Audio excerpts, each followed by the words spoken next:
Hello everybody! Today's video is Lindy Darling's birth story slash my birth story because I had to do it. So we're talking about how it all went down, so we'll get right into it. The night before I had Lindy, I started contracting sporadically. This is like I would go between 5 minutes, 8 minutes, 15 minutes, 30 minutes, an hour. It was not countable, but when it happened I go, well, that's a contraction. And like the pain level was limited. Like it just felt like a tightening around my belly. It didn't feel like Braxton Hicks, but I knew it was a contraction, but I didn't go like, oh dear, I gotta go to the hospital, this really hurts, it's gonna start. But I knew that something was happening. So the next morning came around, Will had to go to work. I kept having contractions, but they were not like in a row. Like they were not coming back to back. If you all watched Posey's delivery, they were back to back. Like it was like 1 minute I was not in labor and the next I was. And it was like, we gotta go. This one was very different and I was so surprised. I kept waiting for it to just start coming and it didn't. That morning I was getting ready for work and I had the weekend off, so it was my last day of the week to work. I know. And we were like, can we make it through the day? Like I was like, am I going to work? Am I not going to work? What do you want me to do? So and many. it was so inconsistent that we decided that I would go to work, which made me very nervous throughout the day. I know, hindsight, again, we did it last time too. Right. But we just didn't, I really thought I could go another week not having a baby because she came like, what, the day after her due date. Kind of the week leading up to this, you were kind of having sporadic contractions too, where you would have them and then they would stop. And you wouldn't have any more, and then like the next day you would have them again. We were being teased. So we weren't totally sure if that was going on. Oh, drop something. Harrison.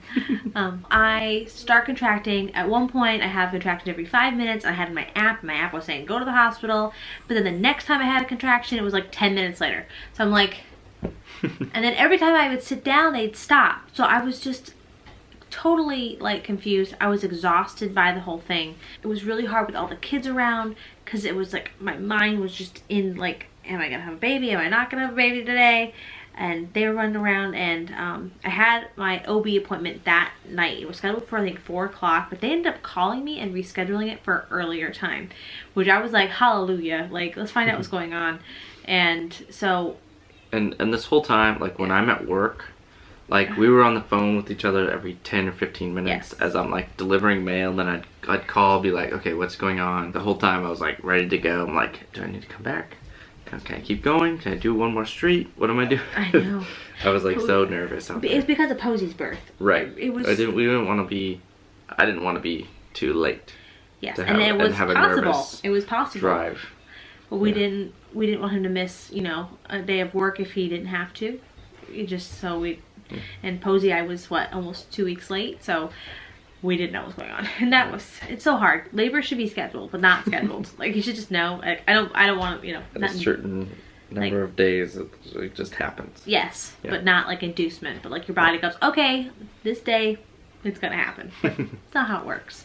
I had a babysitter that day because I was going to work that day, and so we had her stay later. So I could go to the doctor's, and we took the big kids with us. My parents went with me just in case something happened. And so we all went off to the doctor's office. And at that point I'm contracting every 10-15 minutes. It was really weird, and sometimes they'd be really big and sometimes they wouldn't be big. But they never were really painful. They would just be like a really tight feeling around your belly, and then feel like a pulling, like a cylinder feeling out of my hoo-ha. Harrison. I get to the doctor's office. I tell the nurse that I've been contracting all day, but it's really not like consistent. And I'm uncomfortable. Like I remember feeling uncomfortable all day. And it just, you know, your body at the end of pregnancy is just tired. It really is.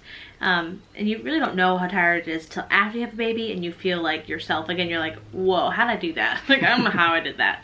The doctor comes in, she checks me. I'm a 5.5, 6 centimeters dilated. And I was like, no way. Cause labor wasn't labor to me. It was easy. It was, like I was handling it. I didn't feel like I was dying. I was walking around. Like I wasn't going, help me, like get the baby out of me, like normal. Like that's how my normal labor goes. But I was practicing my hypnobirth, and all I was really doing at that point with hypnobirth was just staying calm, and not being afraid of labor. Like that's like the main thing they teach you in the like audiobook I was listening to, was to not be afraid. To fear can cause pain. So I was really calm. I'm like, I'm not gonna fear having a baby. Like everyone does this. I've done this how many times? And those are the thoughts I was thinking when this was happening. And realistically, I felt no pain. It was nothing. It was weird. It was so weird. So they say, okay, you have to go over to the hospital. You're in active labor. And I said, okay. I said, is it okay if I labor for as long as I want? I'm not doing any interventions. And she was like, totally cool. So that was great. I call Will and I say, it's time. So I was still working. I had like basically like 45 minutes left of my route. And I brought it back to the office, got in the car. I had to drive home first so I could change really quick, and I had to get your hospital bag and Lindy's hospital bag. Got that real quick. I was here like 5 minutes, and then got back in the car, and so I had it's 20 minutes from my work to get home, and there's another 45 minutes to get to the hospital. I told my doctor when I was leaving the doctor's office, like, can I go get something to eat? Like she was saying like, no, you're in active labor, you need to go to the hospital. And I kind of listened to her, kind of didn't. I went to the ice cream shop literally right next to the hospital, and I had ice cream with my kids and waited for Will. I did not want to go to the hospital, and him not be there if something happened, and you know, I knew that if I sat down, my labor kind of stopped. So I was just sat for an hour and a half waiting for him, and I had pretty much no contractions, which again, super weird. Don't understand. He gets to the hospital, my parents drop me off, they take the big kids back home, and my dad and my mom watch the kids that night. So Will gets in, we get up there, they strap the monitors on me, and everything looks amazing. They say she was a really happy baby in my belly, which is always nice to hear. Because I have had where with Harrison, they were like, you know, his heart rate's going up and down, the twins, I couldn't find heartbeats. So I was really happy that they were saying she was really doing really good on the monitors. They go check me again, and sure as baloney, I'm a 7.5. And I felt nothing. It feels like nothing. I don't understand. And if you watch our birth story, I'm walking around. I'm not screaming. I'm talking, we're laughing. And all the nurses were like, you're a 7 and you're walking around? Like, I was like, I don't know. And I swear it was hypnobirth. I swear it was the audiobook I listened to over and over again. Your mindset changes, and it was amazing. I would highly recommend it, hands down. I will be doing a video on hypnobirthing the next few weeks on what I did to prepare, because I thought it was a bunch of hoax. Like, I did this literally as a desperation because I really didn't want a labor like Posey's, because it was so hard and so painful and was kind of traumatic. And I really, I said, I've heard about this, I want to try this. If it can help at all, great. So that's why I decided to do it. So I just labored for a while. Again, I'm having more contractions. Getting closer together. About 5 to 2.5 minutes. I think 10 minutes. Again, cylinder feeling, not a lot of pain. So I get checked again. I'm like an 8, and they gave me the option to break my water. And they said like, she's gonna fly out. And I knew that from my past. I did this with Wynn when I had her. When I break my water, contractions start, and it's time. Yeah. And so I knew what I was getting myself into, but I was so tired, and I really wanted it to be over, and I really wanted to go to bed. and I was like, and I really wanted it to be over. Hindsight, I probably wouldn't have done it if I wasn't tired. I would have waited, and I would have hopefully had her water break naturally, or wait until I was a little more rested. But I was more about the kids. I knew Will had to get home to them, and I was just stressed out about everything. You have a lot of kids, you're always worried about them. So I knew if I got her out that I'd be home sooner. So they break my water, and within a half hour, 45 minutes. It took a little while. I remember sitting, they broke your water, and then it was still kind of the same. Did I stand at all, or did I stay in bed the rest? No, you stood. I literally don't remember. You were first they had you sit. Yes. They put the bed up, propped up, and kind of sat there, I guess to drain, kind of. Yeah. It didn't feel like a lot of water come out at that time. And then you stood up, and you walked around a little bit, but not for very long. The weirdest part for me with this labor and birth was I didn't feel her come down. I didn't feel her like crowning. I didn't feel, it was really weird. Maybe because she was born sunny side up, which is she was looking, so like she's coming out of me and she's looking up towards the sky. Usually they're facing down towards the ground. And I never felt that feeling of her coming down my canal. So when I was in active labor and they said that I was like a 9.5, like there was just a lip, and like, and they're saying, you know, push really hard, and I'm pushing. It does not feel like she's close. It does not. And I, at that point, scream for medicine. It's happening. I don't feel her coming down, and I think this is gonna be 3 hours of this. And I'm like thinking, this is not gonna be 3 hours of this. And I knew I didn't want Demerol. I knew I wanted an epidural. So I started screaming for an epidural.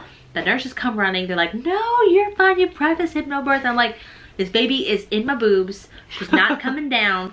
I do not feel her anywhere near the exit. I can't do this. And so they flip me over. The doctor comes in. She goes, I'm going to hold your cervix, that last lip. You push. And let me tell you, when she puts her hand in, like, I screamed. Like, it was, like, that was probably the worst part, was when doctor touched and pushed things that shouldn't be touched or pushed. So she holds the lip and I start pushing. And again, I don't feel like she's close. I do not feel like this is happening, but I am pushing. And then there comes a point where I do feel her head. And I'm like, holy, like, cuss word. This is bad. This is unbelievably painful. The ring of fire happens. And the hardest part for me was I had to make myself push through pain. That was unbelievable. You have to make yourself hurt to not hurt. And it's a mind over matter thing. You have to make yourself hurt to relieve yourself, like relieve this. And it's like, I feel like I'm gonna die right now. I feel like this is not gonna go well. And goodbye world, here you go, and push through this pain that is surreal. So I push, she comes out there going, she's sunny side up, oh my gosh, and she flies out, and I cannot believe it's over. I cannot believe this is happening. And they put her in my chest, and they were worried about her coloring for a minute, but she was fine. Everything was fine. She pinked up. I had to birth the placenta, which was, of course, every time I have a baby, my placenta was not fully together, so she had to go back up in there, and that was very, very painful. So realistically, I had 1 hour of very hard labor. I would take that over 8 hours, 3 hours, 2 hours in a minute. And I'm not going to sugarcoat it. Like, hypnobirth did help me. It did not make for a beautiful 100% pain-free birth, but it made for it got you up to the pushing point. But I still wonder, if I didn't have my water broken, what would have labor been like without that happening? Mm-hmm. Would it have hurt? I don't know. I don't know. Which I wish I could have done that. That's the only thing I regret. And but I don't really regret it, because I got her and everything's beautiful. But I wish I could have known that. It would have been really neat to know what that would have been like. Mm-hmm. But yeah, so that is Lindy's birth story. She was 7 pounds 10 ounces. She was beautiful, 21 inches long, and she's the light of my life right now. All of my kids are. And yeah, so that is it. Thank you guys for watching. Please like and subscribe. Thumb the video up for us. We'd super appreciate it. Follow me on Facebook, Instagram, and Twitter if you'd like. And we will see you next time. Don't forget, you're wonderful. Bye. Bye. Bye.